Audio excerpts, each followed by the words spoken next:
Queridos amigos, queridas amigas, hoy voy a contaros por qué es necesario plantearse la idea de una rehabilitación vecinal y lo voy a enfocar especialmente hacia nuestros vecinos y propietarios. El reto de hacer frente al cambio climático, de mejorar las prestaciones de las viviendas y con ello nuestras condiciones de vida, a la vez que conseguir un uso eficiente de la energía no dependiente de combustibles de origen fósil, solo se puede conseguir involucrando al conjunto de la sociedad civil. Se trata de sumar la realidad social y vecinal con el conocimiento técnico y medioambiental.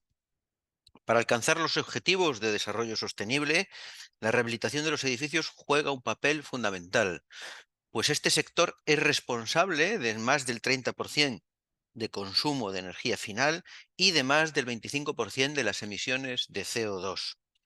Sin olvidar el deterioro que sufren los edificios, la pobreza energética, el envejecimiento de la población o la falta de accesibilidad y funcionalidad. Cuestiones todas ellas que nos van a afectar a todos en algún momento de nuestras vidas. Bueno, pues en esta jornada procuraré dar respuesta a esa creciente necesidad de rehabilitar, siendo conscientes de la complejidad del proceso que requiere siempre acompañar a ciudadanos, vecinos, administraciones, estudios de arquitectura y todo aquel que se dedique a informar a la población en general sobre cuestiones relacionadas con la rehabilitación de sus edificios y sus viviendas, para contar con una idea general de qué estamos hablando y cómo poner en marcha estos procesos.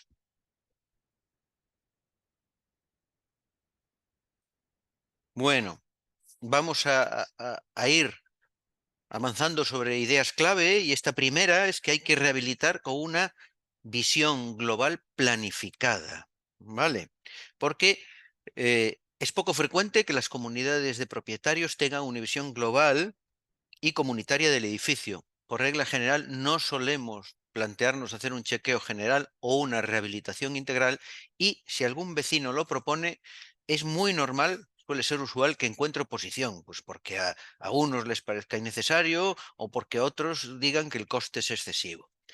Bueno, porque lo cierto es que estamos muy acostumbrados a derramas para gastar en reformas, en obras urgentes u obligatorias, que generalmente solo actúan sobre una parte de la edificación. Es decir, rehabilitamos de una forma parcial y por lo general de una forma desordenada. Y esta forma de malcuidar nuestros edificios nos desgasta y es ineficiente. No nos estamos dando cuenta de que probablemente algunas actuaciones puedan estar empeorando o generando problemas en otras zonas, es decir, el resultado es claramente mejorable, ¿no? También sería posible realizar obras de manera simultánea, ahorrando tiempo, costes y molestias. Y por último, que pueden existir ayudas o desgravaciones fiscales si realizamos todas esas obras en conjunto. Así que vamos a ver en qué consisten esas reformas parciales que responden a tres tipos diferentes de motivaciones, aunque todas ellas pueden organizarse y preverse, como acabo de decir, dentro de un proceso de rehabilitación global. Normalmente, el principal motivo por el que se realizan obras en edificios es para resolver un problema, porque estamos acostumbrados a actuar solo cuando se ha hecho muy visible, por ejemplo, con las humedades, con los desprendimientos de fachada, con los malos olores o con los ruidos. Probablemente ya llevaba tiempo existiendo y deteriorando nuestro edificio, pero no lo hemos abordado hasta que sus efectos son patentes y el destrozo importante.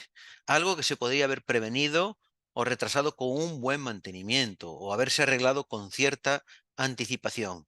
Además, ahora sabemos que va a requerir de una inversión importante.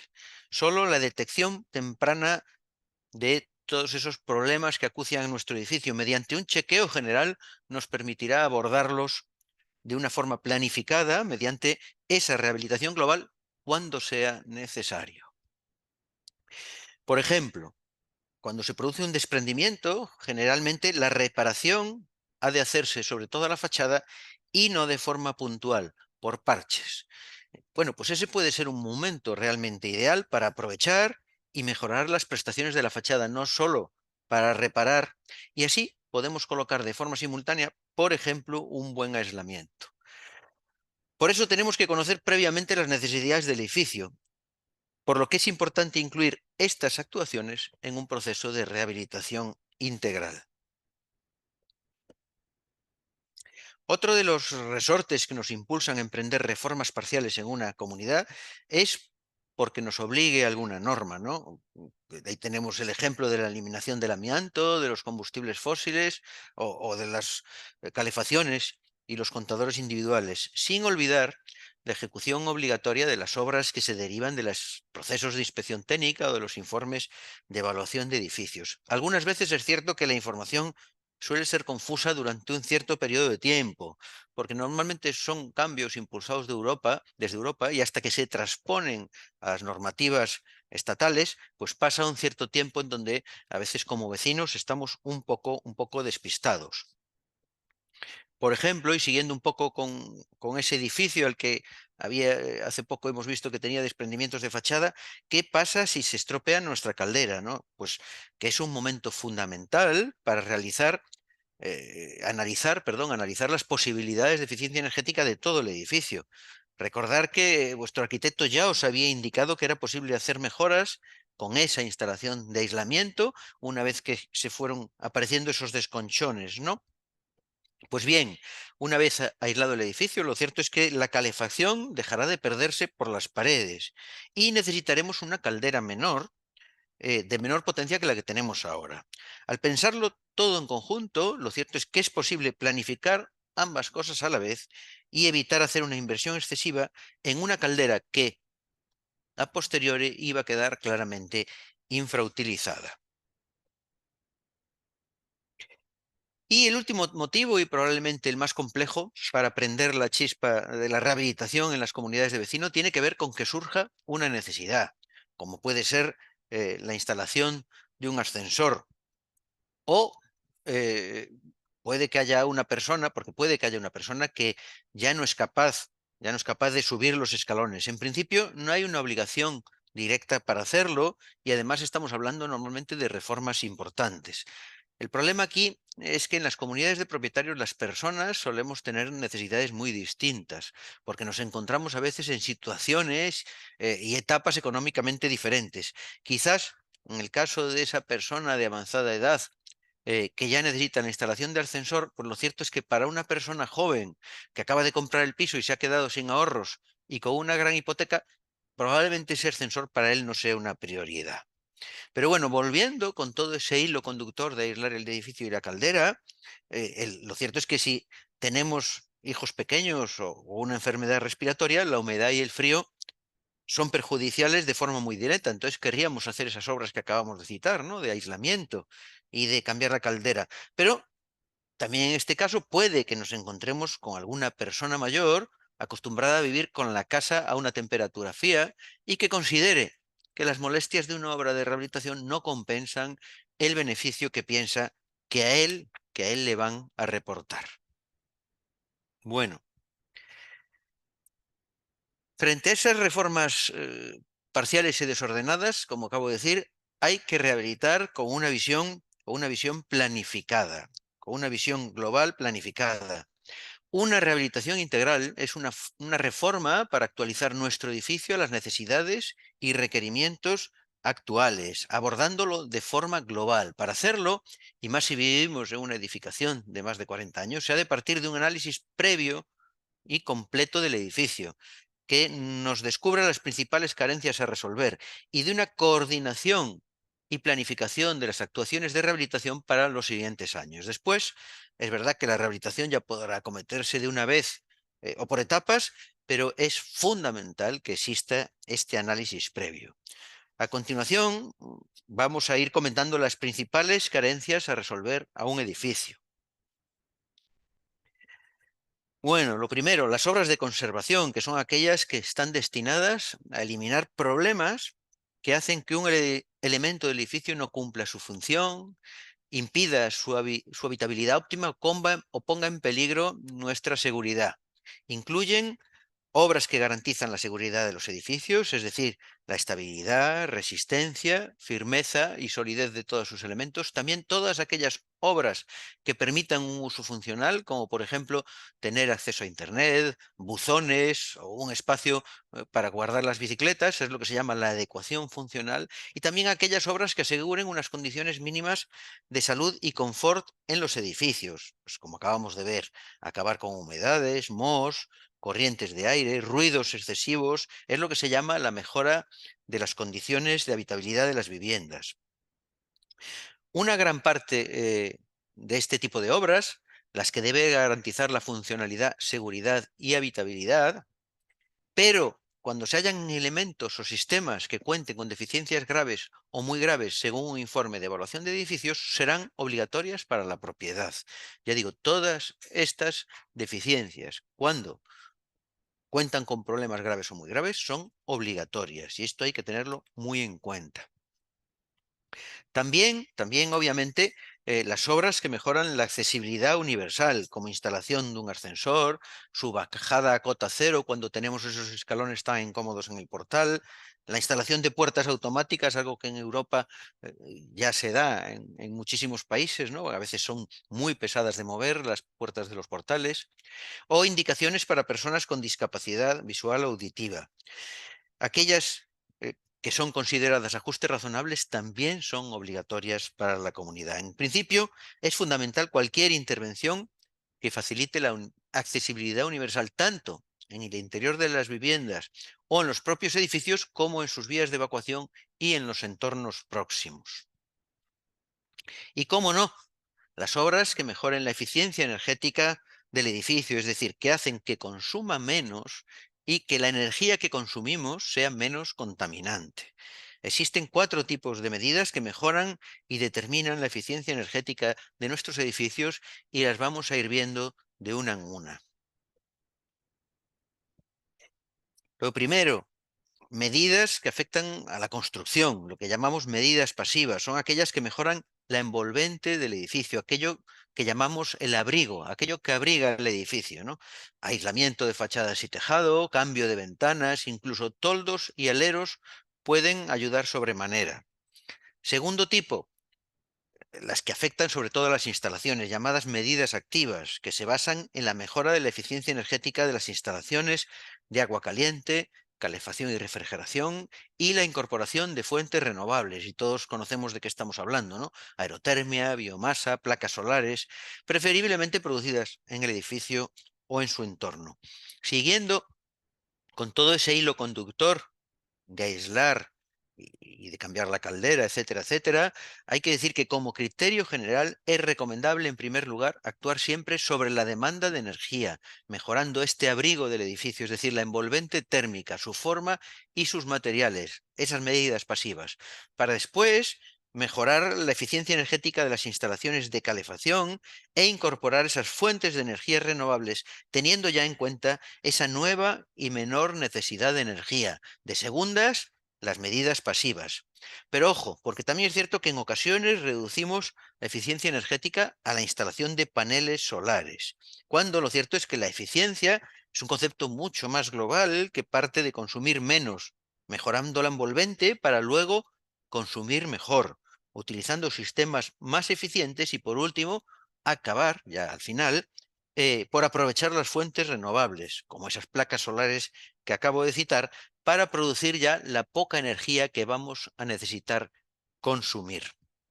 Bueno, también está, en tercer lugar, que me he enrollado aquí un poquito, la mejora de la eficiencia de las instalaciones de iluminación de las zonas comunes del edificio que, a pesar de no suponer un gasto en energía elevado en relación con otros consumos del edificio, lo cierto es que medidas de bajo coste pueden conseguir ahorros considerables. Por ejemplo, con la instalación de detectores de presencia en las zonas comunes, ¿no?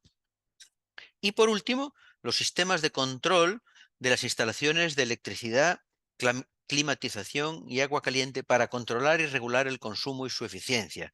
Reguladores de temperatura en los radiadores, válvulas termostáticas, sensores, sistemas domóticos, programadores, termostatos, bueno, todos sabemos de qué estamos hablando. Y por supuesto, el mantenimiento. Cómo conservar de forma preventiva, esto es, antes de que ocurran los problemas. ¿eh? Es fundamental para alargar la vida de nuestros edificios y sus instalaciones. Es una obligación de la propiedad que generalmente controlará el administrador de fincas o nuestro arquitecto de cabecera. El mantenimiento evita que nuestro edificio quede obsoleto y tengamos que realizar obras inasumibles para ponerlo al día. Por ello, es conveniente impulsar la cultura del mantenimiento y la conservación preventiva. Es siempre complementario a la rehabilitación, para que ésta se realice cuando se tiene que hacer y no precipitadamente debido a hechos que ocurran de forma súbita, como todos esos problemas que hemos visto hace un momentito. Bueno, segunda gran idea, bueno, en este caso, segunda gran razón para rehabilitar, los beneficios de la rehabilitación integral. Nuestra vivienda es el espacio en el que invertimos la mayor parte de nuestras vidas y, por qué no decirlo, también de nuestros ahorros. Pasamos el 80% de nuestro tiempo en el interior de edificios, la mayor parte en nuestra propia casa. Sabemos que la pandemia del COVID ha supuesto un punto de inflexión a la hora de entender la vivienda. La implantación cada vez mayor del teletrabajo o la educación a distancia son ejemplos, son claros ejemplos de nuevas actividades que se han ido incorporando, que no solo aumentan el tiempo que pasamos en ellas, sino que marcan nuevos requisitos en cuanto al programa de uso y la flexibilidad de sus espacios. Ser conscientes de su importancia en nuestra vida cotidiana permite interiorizar el alcance y repercusión de los múltiples beneficios de la rehabilitación en muy diferentes ámbitos. Primero, porque rehabilitar mejora nuestra salud y nos hace sentir cómodos. Es frecuente que no valoremos lo suficiente la repercusión directa sobre nuestro confort, bienestar y calidad de vida, porque acaba con el frío en invierno, con el ruido excesivo, elimina las barreras a la accesibilidad, la falta de ventilación, el hacinamiento, contribuyendo a mejorar no solo la salud física, sino también la psíquica, somática y social. Algunos aspectos que podemos mejorar con una rehabilitación son, pues, por ejemplo, la calidad del aire, porque la rehabilitación mejora en gran medida la calidad del aire anterior de la vivienda, del aire interior de la vivienda. Con el control, filtrado y renovación del aire que respiramos, así como eliminando elementos constructivos nocivos, conseguiremos un aire más limpio que repercutirá directamente en nuestra salud respiratoria y en nuestra salud cardíaca. Confort térmico. Bueno, pues los edificios con más de 40 años no disponen de aislamiento térmico, lo que deriva en pérdidas energéticas no deseadas y, lo que es aún peor, permite condensaciones, humedades, mohos y pasamos frío. ¿Vale? Bueno, pues una intervención de rehabilitación energética evitará todos estos problemas, proporcionando un confort térmico adecuado que además reducirá un montón de enfermedades. No hay por qué olvidarlo, además supone una manera eficaz de combatir la pobreza energética. Confort acústico. Los edificios construidos antes de 2006 no disponen de suficiente aislamiento acústico. Debemos reducir el ruido aéreo para disminuir los niveles de estrés y, por lo tanto, también los efectos sobre la salud mental y también la cardíaca. Y por último, el control lumínico, porque una iluminación adecuada que responda a la funcionalidad de cada estancia, tanto la natural como la artificial, repercute también directamente en nuestro confort, así como en el ahorro de energía y en los gastos de la vivienda. Pero hay más beneficios que los de la salud, que son los más importantes, ¿no? Porque mejoramos también la habitabilidad y el uso del edificio. El espacio doméstico debe ser adecuado para las tareas que se realizan en casa. Cuando el diseño de estos espacios no se adapta a nuestras rutinas domésticas, puede suponer un riesgo para la salud. En este sentido, la redistribución de los espacios, la mejora de la accesibilidad, el diseño ergonómico o la modernización de las instalaciones repercuten muy positivamente en nuestra vida diaria. También podemos considerar la rehabilitación como una de las formas más eficientes de ahorrar en la economía doméstica, evitando el gasto energético desproporcionado, mucho más si tenemos en cuenta el fuerte incremento del precio de las energías que acabamos de sufrir el año pasado, por ejemplo, con la electricidad. La mejora de la envolvente y de las instalaciones del edificio repercute de forma directa en esta reducción del gasto. Tras una rehabilitación que incluya estas actuaciones, las facturas de los consumos se verán claramente reducidas. Y luego, al final de la charla, vamos a ver un ejemplo en donde veremos cómo se ahorra tras una buena obra. Y no solo el ahorro, porque lo cierto es que también revalorizamos nuestro edificio. Según la sociedad de tasación, una vivienda de más de 50 años incrementa su valor un 25% de media tras ser rehabilitada integralmente. Es obvio que con variaciones en función de un montón de circunstancias concretas, pero puede llegar al 25%. Además, nuestra vivienda vuelve a ser atractiva para el mercado actual, deja de ser un activo tóxico y ganaremos más dinero en caso de querer vender o alquilar. Y por último, y acabamos ya con estos beneficios, cuidamos el medio ambiente con mejoras en la sostenibilidad y descarbonización del inmueble. En la vivienda cocinamos todos los días, refrigeramos alimentos, lavamos la ropa, calentamos nuestras viviendas, utilizamos los ascensores. Pues los edificios está claro que son grandes máquinas de consumo de energía y normalmente muy poco eficientes. La rehabilitación mejora y actualiza sus prestaciones energéticas y además disminuye esas emisiones de CO2 en las que casi vamos a la cabeza, ¿no? Tercera gran idea, ¿no?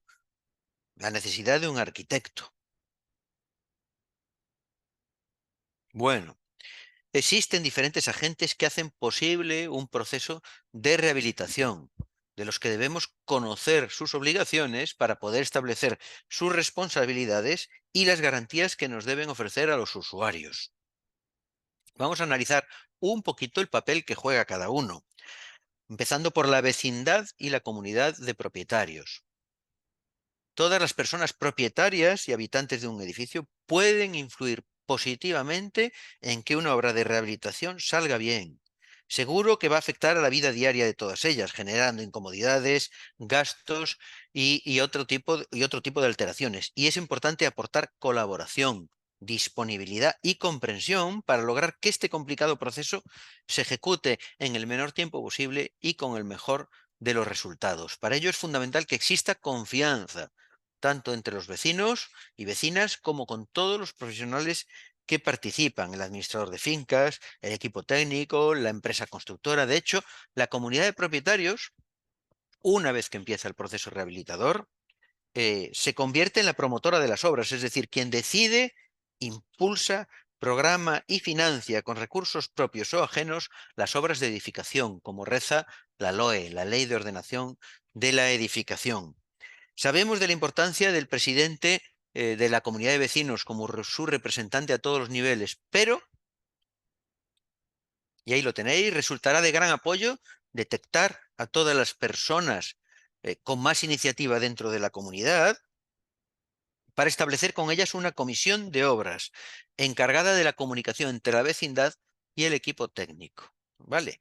Nos ayudarán estas personas a que exista una transmisión de mensajes y decisiones ordenada, evitando malentendidos. La comisión, por regla general, debe tener comunicación directa con el equipo técnico y es la intermediaria entre este y el resto de la comunidad, lo que permite agilizar la toma de decisiones durante las obras durante la ejecución de las obras, aunque lo cierto es que no es recomendable que dé directamente órdenes a la empresa constructora.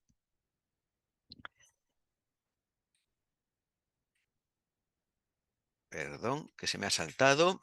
El administrador de fincas. Bueno, pues en relación con una obra de rehabilitación es importante recordar la importancia de un administrador de fincas para realizar las funciones de administración y secretaría de forma profesional, para que además sea un apoyo de la presidencia y de esa comisión de obras que acabo de citar, ¿no? Algunas tareas se suman al trabajo convencional del administrador y se debe valorar su coste porque además suele ser un coste subvencionable cuando pedimos ayudas.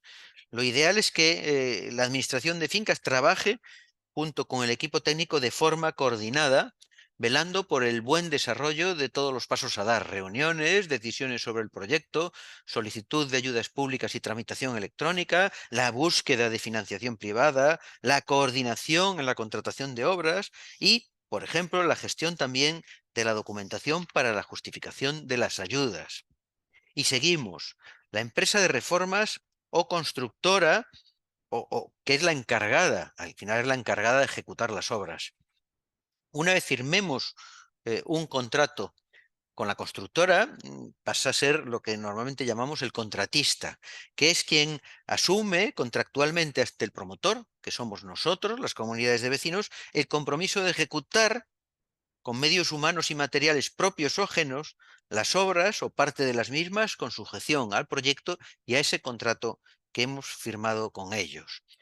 En una rehabilitación integral, una vez desarrollado el proyecto de rehabilitación, la comunidad de propietarios presentará las mediciones de materiales y trabajos que se incluyen en el proyecto a varias empresas constructoras. De esta forma, contaremos con distintos presupuestos de los trabajos y podremos comparar para elegir al contratista que más nos interese.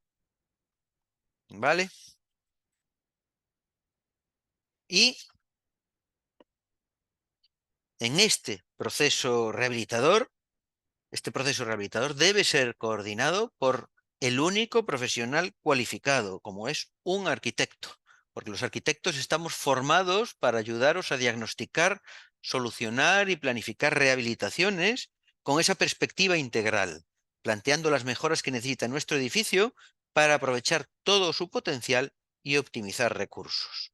Y cuando sea necesario un equipo técnico, pues en las rehabilitaciones integrales somos nosotros quienes coordinamos todo, porque de nuestra responsabilidad y compromiso depende en gran parte el éxito de todo el proceso.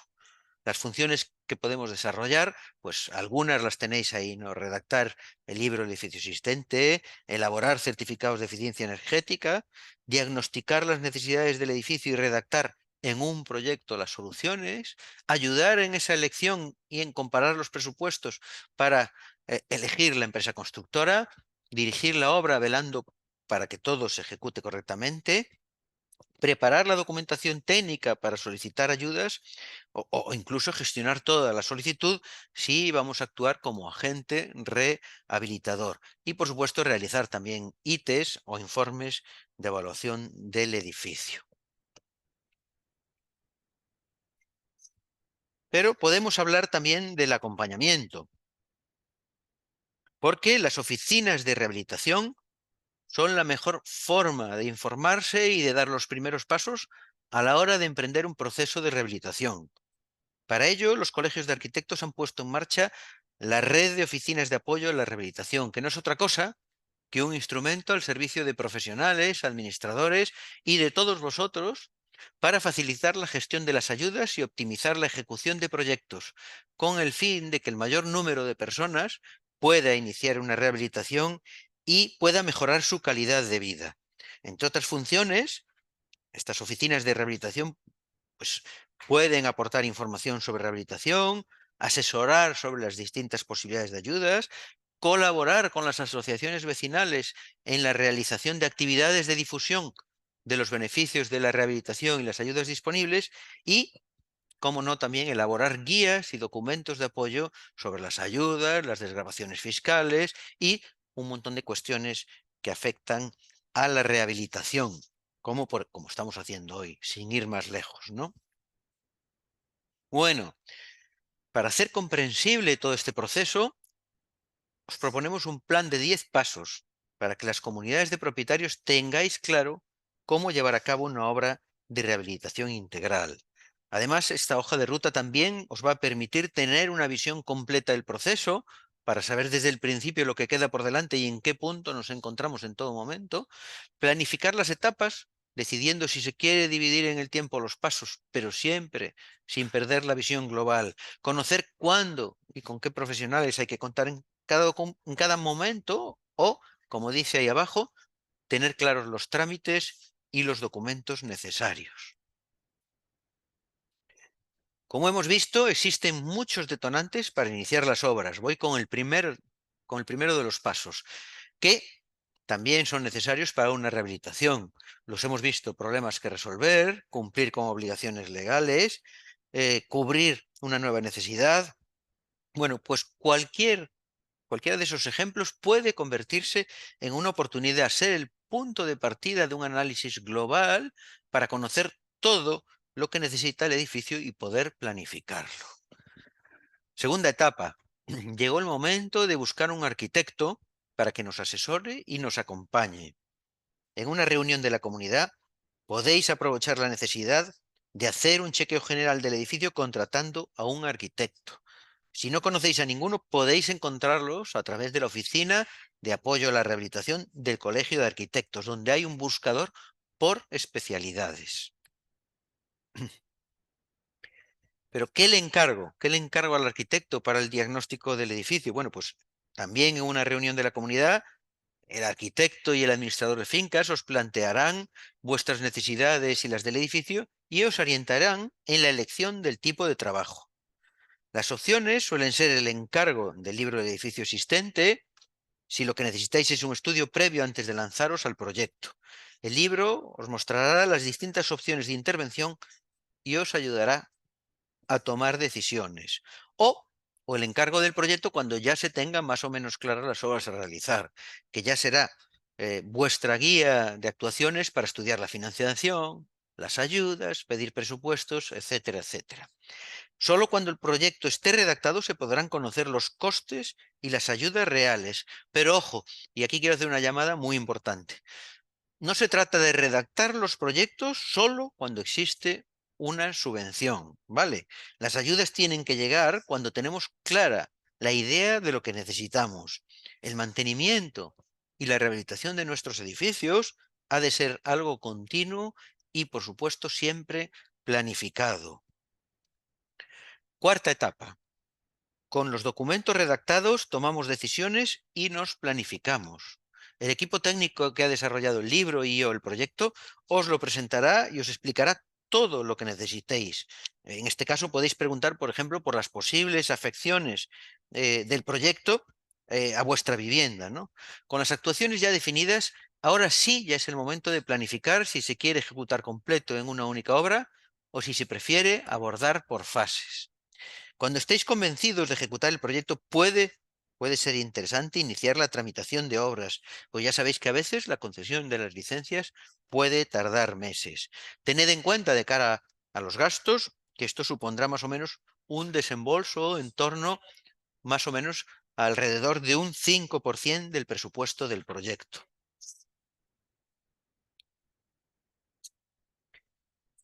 Quinto paso. El estudio de la financiación incluye la valoración de los gastos y de las posibles ayudas, las desgravaciones fiscales y la búsqueda de crédito. Puede ocurrir que se seleccione la empresa constructora ahora, si bien el coste preciso de las obras solo se podrá estimar con bastante aproximación luego con el proyecto. La administración de fincas puede preparar un flujo de caja de todo el proceso en el que se vea cuándo hay que prever gastos y cuándo hay posibles ingresos, siendo importante saber para qué cantidad vamos a necesitar el crédito. En caso de ayudas no será necesario pedir el crédito por el coste total, pues nunca es necesario disponer de esa cantidad si hay previsiones de ingresos a lo largo del proceso. Es muy importante todo ese análisis económico porque los flujos de caja negativos hay que evitarlos. Y os voy a poner un ejemplo. De poco me vale a mí que la ayuda me vayan a dar dentro de un mes, imaginémonos, 5.000 euros, si pasado mañana yo tengo que aportar 1.000 euros que no tengo. Bueno, pues esos flujos de caja negativos son muy importantes y deben preverse. Sexta etapa. Con las mediciones del proyecto podréis solicitar presupuesto al menos, y ahora ya, a 3 constructoras. Hay varios factores a valorar, no solo el precio final, ya que pueden incluir trabajos diferentes.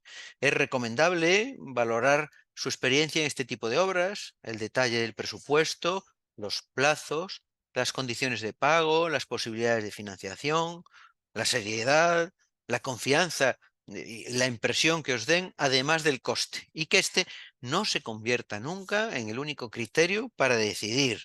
Así que es muy importante contar con un buen asesoramiento independiente como es el de vuestro arquitecto, que os ayudará a compararlos y escoger la que más os interese. Luego tendréis que firmar un contrato de obras con la empresa de reformas y solicitar la licencia si no lo habíais hecho antes, ¿no? También hay que pedir información sobre las molestias durante la ejecución, si va a hacer falta una escalera provisional, si vais a tener que desalojar vuestra vivienda en algún momento. Bueno, todo eso, toda esa información os la van a dar. Séptimo paso. Llegó el momento de que, si sea solicitado, nos comuniquen la concesión de la ayuda, que, junto con el presupuesto aceptado de la constructora, será importante para rediseñar ya definitivamente la financiación, teniendo en cuenta los posibles anticipos o pagos a cuenta, las cesiones de cobra, etcétera, etcétera, para, como acabo de contar, anticiparnos a flujos de caja negativos a los que tal vez seamos incapaces de hacer frente. Octavo paso. Ya toca empezar a rehabilitar y ver cómo nuestro edificio va mejorando. Durante la ejecución de la obra participarán todos esos agentes de los que hemos hablado, la dirección de obra, el contratista, la promotora, que os van a acompañar y van a velar por esa buena ejecución. Bueno, y llegó el momento de los pagos y la justificación, ya sea porque se ha ejecutado parte de la obra o porque ya la han finalizado.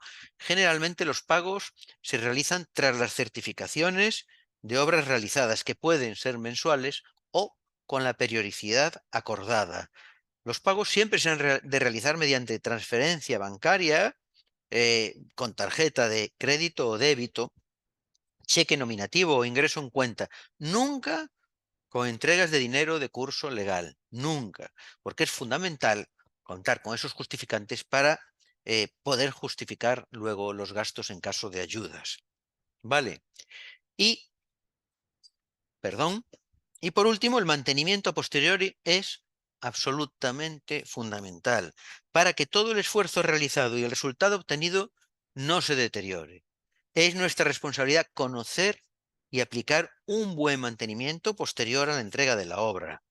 El libro del edificio existente ya contiene un plan, pero también podemos aprovechar el conocimiento que de nuestro edificio tiene nuestro arquitecto para solicitarle un plan de mantenimiento preventivo y correctivo ya, ya de nuestro edificio y en ese momento.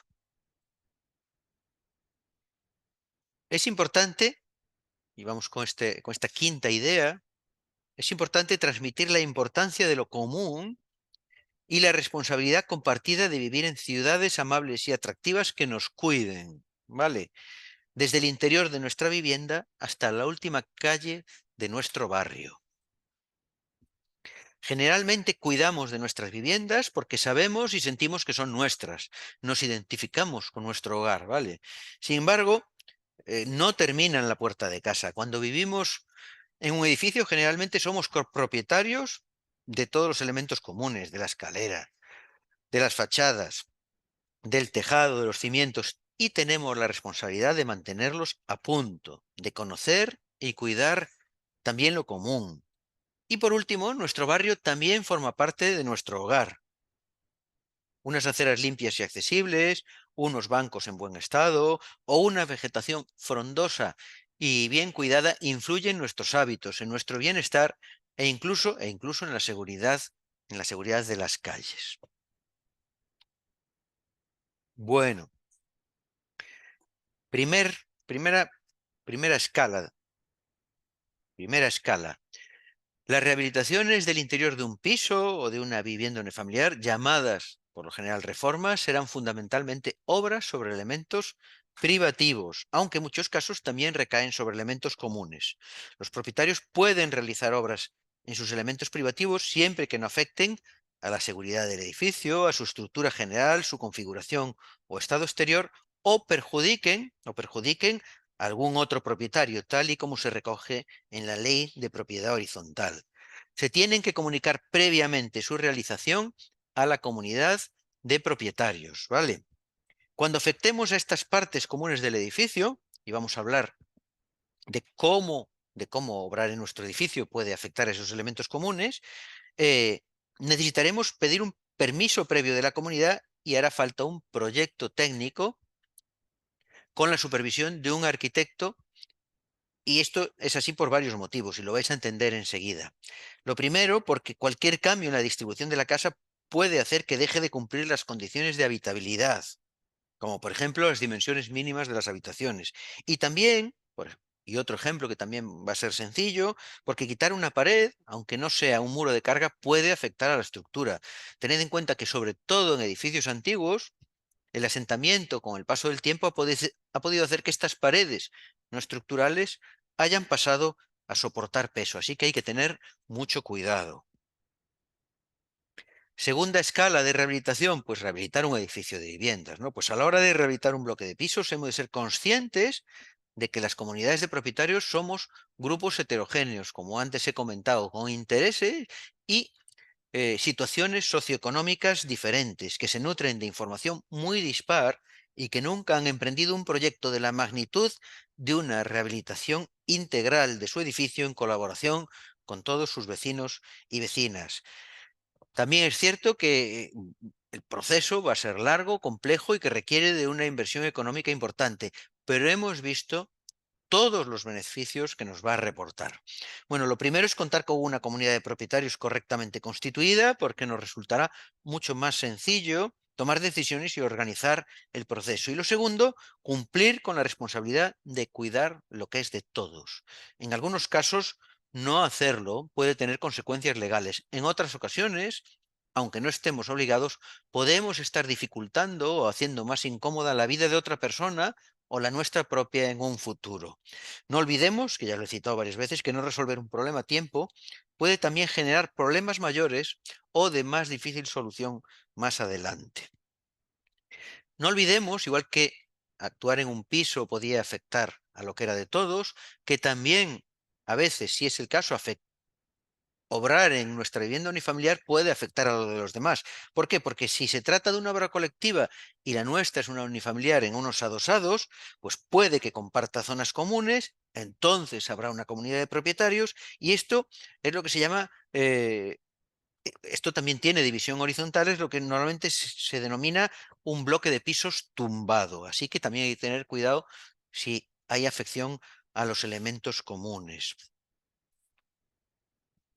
Y la última escala es la rehabilitación de barrios, lo que se suele denominar regeneración urbana. Según la ONU Habitat, esta regeneración urbana consiste en la remodelación de áreas urbanas consolidadas en el centro de la ciudad y se utiliza como un mecanismo para invertir un proceso normalmente de cierta decadencia económica, demográfica y social a través de una intervención que en muchos casos viene marcada por una fuerte acción pública. Se trata de establecer en una zona consolidada de la ciudad existente estrategias adaptadas para impulsar la economía y el comercio, apoyar la inclusión social, revertir el deterioro de los edificios y de los espacios públicos, crear espacios verdes, lo que a día de hoy parece que se llama renaturalizar, o dotar de servicios e instalaciones públicas, además, obviamente, perdón, de rehabilitar nuestros edificios. Estos procesos en los que el esfuerzo público y privado han de ir de la mano, es fundamental. Cuantas más visiones y esfuerzos incluya, más garantías hay de que sea exitoso. Aunque generalmente es impulsada por administraciones públicas, las asociaciones vecinales han tenido históricamente un papel muy importante en el impulso de los barrios. Y hoy en día su colaboración y apoyo es trascendental para alcanzar el éxito, desde llamar la atención de las administraciones sobre determinado territorio hasta iniciar o apoyar la movilización de las personas, facilitar o participar en procesos de creación, como los planes de barrio, apoyar en la dotación de equipamientos públicos y muchas otras acciones. En conjuntos urbanos construidos en los años 40 y 70, donde todos los edificios tienen una estética similar y hay muchas zonas compartidas entre los bloques, la colaboración ciudadana trasciende al nivel de edificio.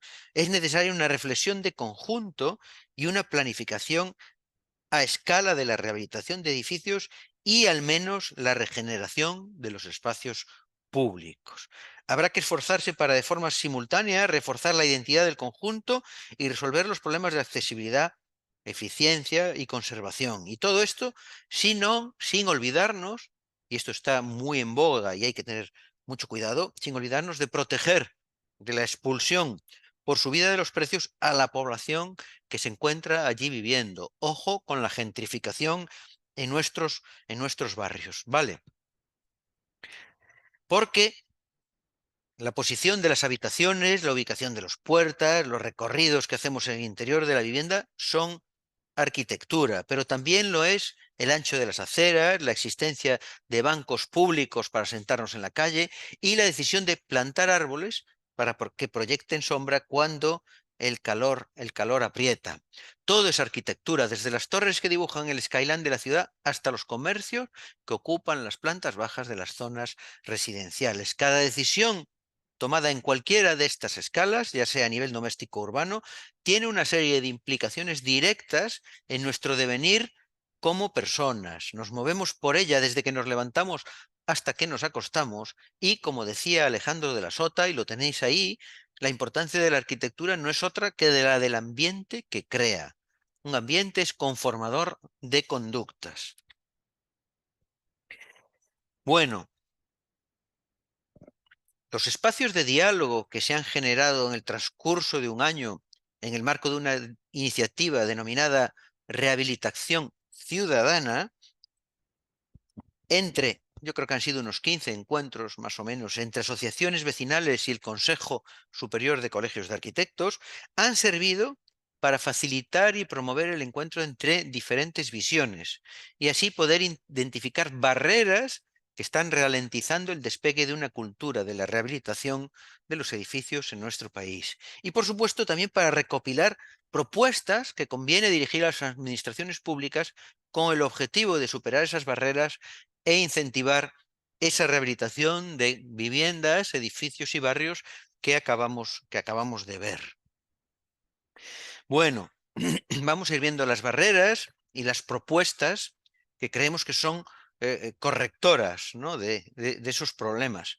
Primera barrera, el desconocimiento, porque la población en general está muy desinformada y confusa en materia de rehabilitación, mantenimiento e incluso del conocimiento de las posibilidades de nuestros propios edificios. Pero también es cierto que la administración local no conoce en profundidad su parque edificado, por lo que no cuenta muchas veces con objetivos planificados de rehabilitación ni de regeneración urbana. Bueno, pues ahí hemos encontrado tres propuestas. La primera: es necesaria información y cercanía, las tenéis ahí. Para acabar con el desconocimiento es necesaria información, utilizando canales cercanos y herramientas adecuadas, y con equipos técnicos y administradores de fincas que acompañen profesionalmente a la población en estos procesos. Segunda propuesta, mensajes unificados y que conecten con la población. Hoy lo cierto es que hemos visto buenos ejemplos de ellos, ¿no?, como este de rehabilitaciones integrales y planificadas frente a reformas parciales y desordenadas. Y tercera propuesta para combatir el desconocimiento, apoyar la implantación del libro del edificio existente como único documento que nos permitirá conocer el estado global del edificio para así poder adoptar las soluciones adecuadas. Segunda gran barrera, la complejidad. Existe una excesiva complejidad que desgasta a todos los agentes implicados. Complejidad del proceso rehabilitador, complejidad de las ayudas, de la legislación, que es cambiante, de todo tipo de tramitación, en fin, complejidad de la gestión a todos los niveles, tanto en vertical como en horizontal. Bueno, pues aquí tenemos también tres propuestas. La primera: se requieren programas de ayuda estables, accesibles, ágiles y transparentes que generen confianza. Debe haber continuidad y estabilidad en los programas de ayudas y en el resto de incentivos a la rehabilitación. Se requiere de convocatorias permanentes, que sólo así nos puedan ofrecer una seguridad jurídica en la planificación de iniciativas de rehabilitación y que nos permitan conocer de forma anticipada esas políticas de subvención, porque la rehabilitación requiere de procesos largos, por lo cual es importante que nos transmitan con antelación los calendarios de convocatorias y su contenido. También es fundamental la transparencia en los programas de ayudas y otros incentivos, con información actualizada sobre el presupuesto que aún hay disponible para más ayudas, con publicación de información accesible sobre las adjudicaciones y las actuaciones ejecutadas, con una definición clara y previa de todos los documentos que va a haber que presentar y, por supuesto, coherencia interpretativa también entre administraciones, que la interpretación sea la misma en todos los municipios, en todas las comunidades. Esto es fundamental.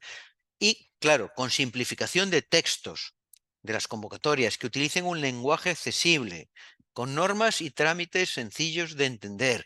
Y, por supuesto, también desburocratizando todos los trámites. Hay que evitar la duplicidad en la solicitud de información, con coordinación administrativa entre todas las administraciones, limitando la documentación y trámites a lo excesivamente necesario.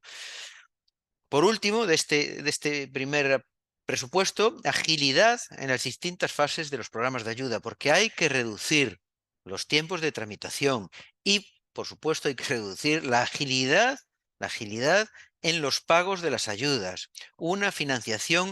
Queremos una financiación eficaz y real y que además, algo muy importante, teniendo en cuenta cómo está subiendo el coste de los materiales de construcción, que se pueda permitir la actualización de la ayuda en ese caso de subida de costes. Bien, segunda gran propuesta, lo tenéis ahí, simplificación de procedimientos, normativas e interpretaciones con criterios claros y estables.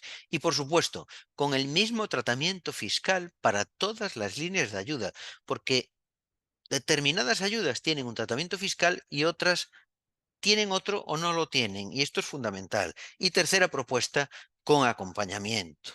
Son fundamentales las ventanillas únicas estables para asesorar a ciudadanos y a profesionales. Y también son fundamental espacios de atención cercanos a la población que puedan responder a cuestiones que generan desconfianza. Queremos oficinas de barrios, oficinas presenciales dotadas de servicios de asesoría jurídica y apoyo técnico. Eso es lo que necesitamos. Tercera gran barrera. Nos quejamos de la multiplicidad de actores, porque existen múltiples visiones con diferentes intereses que al final terminan por ser parciales y estar descoordinados. Hay comunidades de propietarios, hay administradores de fincas, hay técnicos, hay un montón de niveles de administración y otros agentes. Bueno, pues esto nos da la sensación de cierta descoordinación y nos genera desconfianza, porque a veces nos da la impresión de que se mezclan los roles y de que falta organización. Bueno, pues aquí hay una propuesta fundamental y obviamente es la clarificación de roles y el refuerzo de la confianza.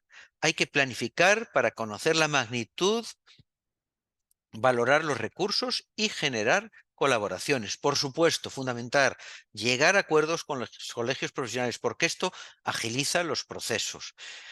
Eh, esta tardanza en la respuesta que se ha dado estos últimos años en los fondos Next Generation no hubiera sido tal de habernos ocupado los colegios, que además ya tenemos la plataforma para poder tramitar las ayudas, ahí está nuestro COAG Gestión, pues hubiera sido otro. Probablemente los plazos hubieran sido otros. Mejora de la gobernanza y de la comunicación entre la sociedad civil y los profesionales, con foros de participación. También el diseño de programas de ayudas desde una visión multidisciplinar, atendiendo a la accesibilidad, atendiendo a los problemas de movilidad y atendiendo a las personas mayores porque son más vulnerables en este sentido. Y llegamos a la barrera número 4, la temporalidad, porque los múltiples y diferentes tiempos que confluyen en los procesos de rehabilitación están descoordinados entre sí, o esa es la impresión que nos está dando. Procesos de acuerdos y elaboración de proyectos, apertura de convocatorias de ayudas sin previo aviso, periodos de solicitud breves, esta tardanza en la concesión de las ayudas, bueno, pues eso nos está matando, ¿no? ¿Cuáles son aquí las propuestas? Pues tenemos dos. La primera, convocatorias adaptadas a las necesidades de las personas y de los profesionales desde una visión multidisciplinar, es decir, tiempos claros y conocidos desde el principio y a lo largo de todo el proceso. Sistema ágil de concesión de ayudas y pagos. Segunda propuesta, estabilidad y adaptabilidad de las ayudas. Necesitamos, y esto es fundamental, programas de ayudas a largo plazo, al menos durante 10 años, que se adapten a los tiempos que se manejan en los procesos de rehabilitación. Esto permite unas bases estables con, como decíamos antes, con interpretaciones claras que combatan la seguridad jurídica. Quinta gran barrera. Bueno, pues el sistema de propiedad y el destino de la vivienda. Edificios con muchas viviendas en alquiler o vacías dificultan la rehabilitación. Propietarios de pisos alquilados o vacíos que muchas veces no tienen interés en rehabilitar. Así, la rehabilitación puede derivar en aumento de los precios de alquiler, lo que, como acabamos de citar también, puede expulsar a la población existente o favorecer esos procesos de gentrificación, que es tremendamente triste e injusto y además echa a la gente de sus casas. En edificios no existe limitación al uso posterior de las viviendas.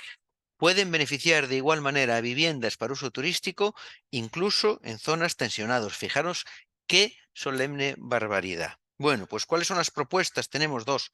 La primera, incentivos adaptados a viviendas vacías y alquiladas, protegiendo tanto a inquilinos como a propietarios, a esos propietarios que han rehabilitado. Incentivos interesantes para rehabilitar viviendas vacías y que se puedan poner en alquiler, preferiblemente asequible o incluso social. Incentivos y protección para que los propietarios rehabiliten sus viviendas alquiladas con estrategias que eviten que la repercusión del coste recaiga sobre los inquilinos, ayudas mayores en el caso de que la vivienda esté arrendada y, por supuesto, congelación de alquileres. Bien, segunda gran propuesta, ayudas consecuentes con el futuro uso de la vivienda para evitar los procesos, los movimientos especulativos.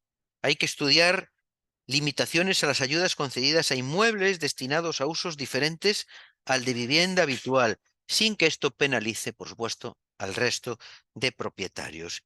Y, por último, la sexta gran barrera, para mí probablemente la más importante, es la de la vulnerabilidad.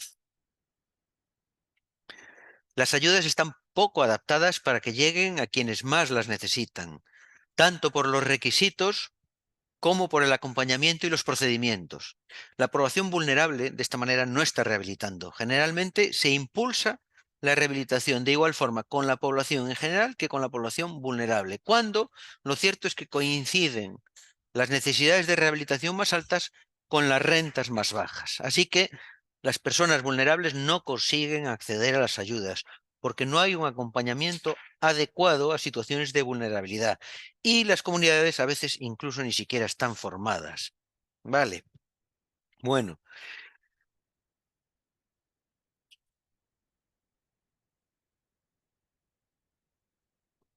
vamos a ver.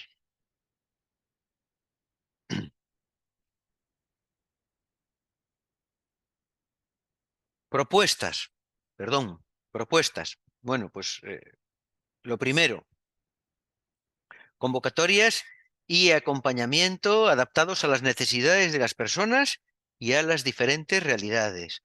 Apoyos específicos en materia de gestión y financiación, como hemos hablado antes. Oficinas de cercanía, incluso de barrio, en zonas vulnerables que deben estar coordinadas con servicios sociales y con el tercer sector. Muy importante, la atención a las distintas realidades del territorio. No hay que olvidar los cascos antiguos de las ciudades.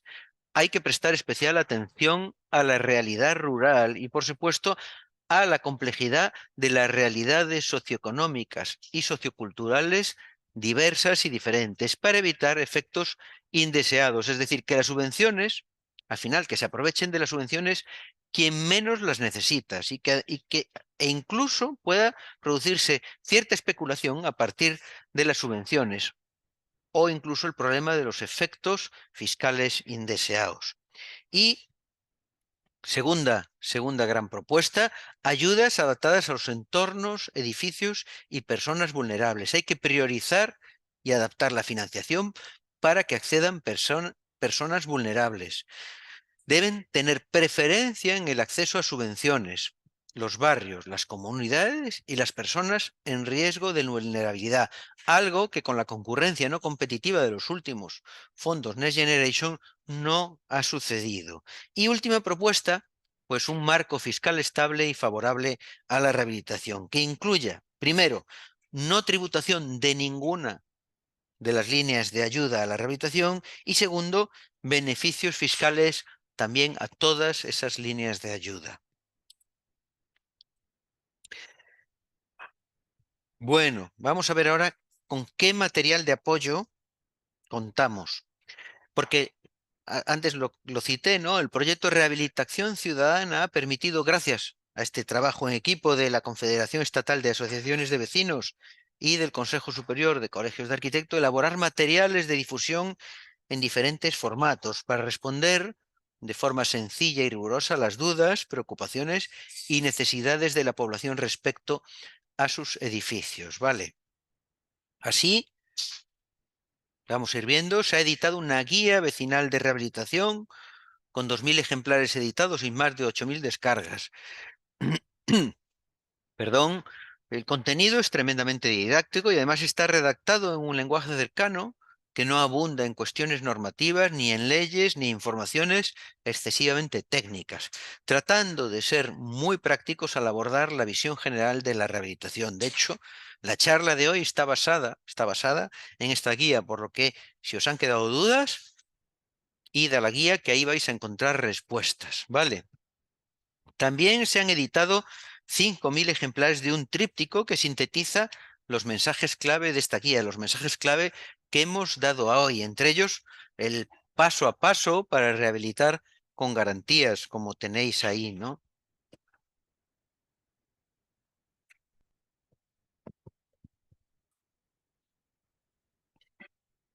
También se ha editado el vídeo Rehabilitar paso a paso con más ya de 2.000 visualizaciones, que a través de un ejemplo real de rehabilitación integral recoge esas etapas que hemos visto para poder rehabilitar con garantías. Y, por supuesto, este documento sobre conversaciones vecinales sobre la rehabilitación de edificios, que resume las propuestas, bueno, las barreras y las propuestas que acabamos de ver y que se ha ido generando en el transcurso de un año en el marco de esa iniciativa de rehabilitación ciudadana. También se han editado 500 trípticos de resumen de los programas de ayuda a la rehabilitación con los fondos europeos Next Generation. Ahí, bueno, estáis viendo imágenes de todo ese material de ayuda. Y por último, os quería enseñar la portada de la web de la Oficina de Apoyo a la Rehabilitación, a la que podéis acceder desde el fondo de la web del Colegio Oficial de Arquitectos de Galicia. Ahí, y aquí lo podéis ver, tenéis sobre todo acceso a 5 grandes bloques de información. En este, de publicaciones y utilidades, vais a encontrar toda esta documentación que os acabo de citar. Bien, y no quiero acabar sin hablar de los beneficios económicos y de además luego, y además vamos a ver un ejemplo, ¿no?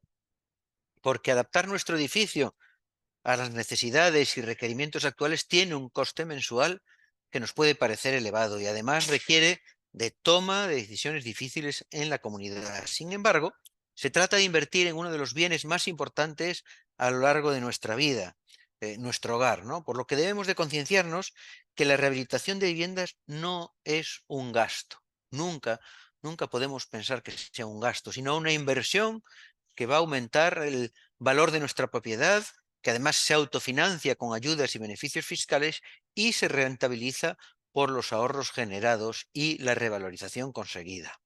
Y además, solo conociendo el mapa completo, se puede tener una idea de cómo funciona económicamente todo este proceso. Pero cada caso es diferente, por lo que tendremos que ver cómo combinar nuestras posibilidades a la hora de costear la inversión. Vamos a ver cuáles son estos beneficios económicos. Bueno, el primero, que nos conceden una ayuda a fondo perdido. Este es un tipo especial de financiación en el que no se exige la devolución del dinero ni se cargan intereses o comisiones de ningún tipo. Obviamente, sin embargo, lo tenemos aquí, es el número uno, sin embargo es imprescindible que justifiquemos a qué vamos a dedicar los fondos que nos han dado, en este caso a la rehabilitación. Hablando claro, podríamos decir que nos regalan dinero. Segundo, la ayuda no se suma a la base imponible, es decir, no vamos a pagar más impuestos por recibir una ayuda, porque no cuenta como incremento de patrimonio, no cuenta como incremento patrimonial. Tercero, la inversión de la propiedad además deduce impuestos, es decir, la diferencia entre el coste de las actuaciones y la ayuda deduce IRPF, y el importe de esa deducción se resta directamente de la cuota íntegra estatal. Cuarto, lo tenéis aquí, el IVA. La rehabilitación tiene un IVA reducido del 10%, que se podrá aplicar a las ejecuciones de obras que tengan por objeto la rehabilitación de edificaciones o partes de las mismas destinadas principalmente a vivienda. Quinto, tras la mejora de la eficiencia energética vamos a ahorrar en consumo de energía, porque aunque la rehabilitación de una vivienda requiere una inversión importante, sabemos que conlleva de toda una serie de ventajas a corto, medio y largo plazo y también suponen un ahorro en la factura de la energía. Es un beneficio económico medible. Sexto, al rehabilitar ahorramos en mantenimiento, porque la falta de conservación de los inmuebles a la larga puede llevar aparejados esos grandes gastos en actuaciones de carácter urgente que un arquitecto podría haber detectado precozmente con el consecuente ahorro económico.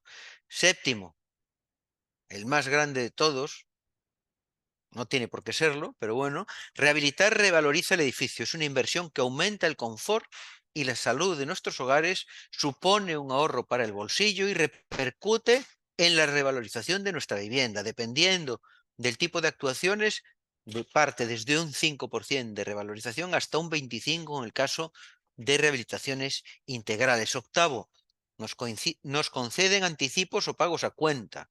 Se pueden solicitar anticipos de las ayudas de hasta el 50% de su importe total para cubrir exclusivamente los gastos de la actuación subvencionada, o también pagos a cuenta de hasta el 80% del porcentaje subvencionado correspondiente a los pagos a justificar. 9. Se puede ceder el cobro al contratista o al gestor de la rehabilitación, lo que en ningún caso afectará a las obligaciones asumidas por los beneficiarios. Por supuesto, eh, incluidas las de justificación o reintegro de la subvención si fuera el caso. Y último, tenemos préstamos para rehabilitación de viviendas concedidos por entidades de crédito, algunos en el ámbito de convenios firmados con el IGUS. Y normalmente incluyen ayudas económicas directas que además cubren los intereses de esos préstamos. En cualquier caso, si no hubiera o no estuvieran vigentes ya estos convenios firmados, las entidades de crédito a día de hoy tienen unos préstamos a la rehabilitación excelentes. Y quiero acabar, quiero acabar con un ejemplo. Vamos a simular una rehabilitación y ver cómo sale económicamente. Vamos a simular una actuación de rehabilitación, un edificio de 20 viviendas, supuestamente en el casco histórico de Santiago de Compostela, en donde hemos conseguido un ahorro en el consumo de energía primaria no renovable del 65%. Con este ahorro del 65%, en el programa de rehabilitación a nivel de edificio, nos corresponde un 80% de ayuda sobre el coste elegible. Bueno, nuestra rehabilitación integral cuesta en total 600.000 euros y esa subvención que nos han dado asciende a 376.000 euros. No llega a ser ese 80% porque está limitada por la cuantía máxima por vivienda. Nos hemos ido tan a rehabilitación integral que ahí hemos topado con un tope. Teniendo en cuenta que somos 20 propietarios, nuestra participación siempre es del 5%. Así que tenemos que asumir un gasto del 5% de 600.000 euros, es decir, de 30.000 euros. Aquí lo tenemos, nuestro gasto es de 30.000 euros y también el 5% de la ayuda. Nosotros vamos a recibir una ayuda de 18.800 euros. Así que, para empezar, sobre ese gasto del 5% de 600.000 euros que nos correspondía de 30.000 euros, ese gasto ya se ha convertido en 11.200, porque nos van a dar una ayuda de 18.800. Fijaros que ya nos hemos ido casi a la tercera parte del coste de esa rehabilitación integral. Bien, pero ahora vamos a pasar a las deducciones. Y en la cuota estatal hay una base máxima de deducción estatal. Esa deducción es el 60% de C, el 60% de lo que íbamos a tener que pagar de este 11.200, que resulta ser 6.720 euros que dividimos en las anualidades que sean necesarios según marca la ley. ¿Vale? 6.720 euros de deducción en los impuestos. Pero también hay un tramo autonómico del 15% de C, es decir, de estos 11.200, pero con un tope en 9.000. Como 9.000, como 11.200 es mayor que 9.000, se aplica el 15% de 9.000, que son 1.350. Así que de deducciones hemos conseguido 6.720 euros y 1.350. Bueno, pues si al coste inicial le restamos esta ayuda y las dos deducciones, ya hemos llegado a que nos va a costar esa obra 3.130 euros. ¿Vale? Ya nos cuesta la décima parte de lo que nos iba a costar. Pero el ahorro medido en consumo son unos 500 euros al año por vivienda y el ahorro en mantenimiento unos 300. Y aún no habíamos sumado los 1.000 euros que nos dan de ayuda por la retirada del amianto a cada vivienda. Así que todo eso a 3 años, nos da que, aplicado sobre estos 3.130, a los 3 años estamos en menos 270 euros, lo que significa que en 3 años hemos amortizado por completo la obra. ¿Vale? Bien. Y esto sin citar el incremento del valor patrimonial que hemos dicho, que en rehabilitaciones integrales era del 25%. Pues sin pasarnos y calculando solo un 10%, ahora nuestra vivienda vale 20.000 euros más que antes. Se ha revalorizado en 20.000. Y ya digo que es tirando por lo bajo. La revalorización más o menos andará por unos 40 o 50.000 euros. Y para finalizar, tengo que hacer un llamamiento, porque entre todos tenemos que generar cultura de la rehabilitación. Para eso tenemos que contar con una población informada, que conozca los pasos, los beneficios, las obligaciones y las carencias de los edificios para que respondan de forma adecuada a nuestras necesidades y a las del planeta que nos acoge. Solo a través de la modernización de nuestros edificios, haciéndolos saludables, accesibles y sostenibles, lograremos fomentar la cohesión social y mejorar la calidad de vida en nuestras viviendas, edificios y barrios.